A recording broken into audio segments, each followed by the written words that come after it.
My name's Professor Jared Humphrey, and I want to introduce you to my favorite business strategy book. In fact, I think it might be the best business strategy book ever written. It's called Becoming Trader Joe, and it tells the story of how Trader Joe Colomb turned a small chain of convenience stores in Southern California known as the Pronto Market into the national chain we know and love today. And the way he did it is the epitome of an excellent business strategy. Michael Porter tells us that business strategies are really activity systems, distinct choices and behaviors that your company does that no one else can do or they can't replicate easily. In other words, they are strategic choices that are defensible. Nobody can just rip you off. So what kind of strategic choices did they make at Trader Joe's in the 1970s? Choices that allowed them to win in a brutally competitive, low-margin red ocean industry. Well, they pursued what's known as a differentiation strategy. They wanted to stand out and be distinct in the marketplace for a very specific clientele.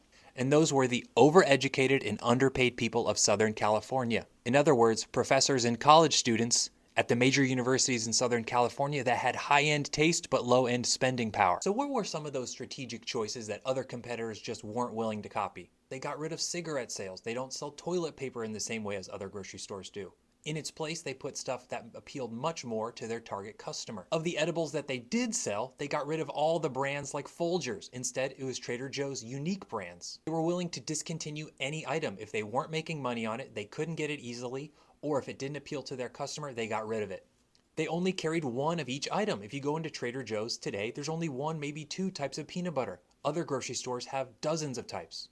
They don't have fixtures or classic grocery store style shelving in their stores. Instead, theirs are laid out in much smaller retail footprint with much smaller shelves.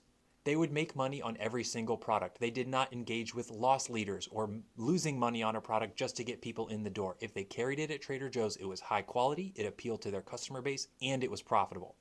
And for that reason, they carry way less items than a typical grocery store. And given that they're carrying way less items, they have a much smaller retail footprint and they can go into smaller shopping centers. And arguably my favorite differentiator, think about the Fearless Flyer. It looks unlike any other retail circular. Remember who it's supposed to appeal to, the overeducated and underpaid. What do those people like? They like information, they like to read. So the Fearless Flyer was full of text and cartoons as opposed to big giant images of stuff that was on sale. And that's why I love the book Becoming Trader Joe. Trader Joe himself goes in depth into each of those strategic choices, the logic behind them, and how they executed on them. So if you're an entrepreneur, a founder, or just someone interested in business strategy, this is the book for you.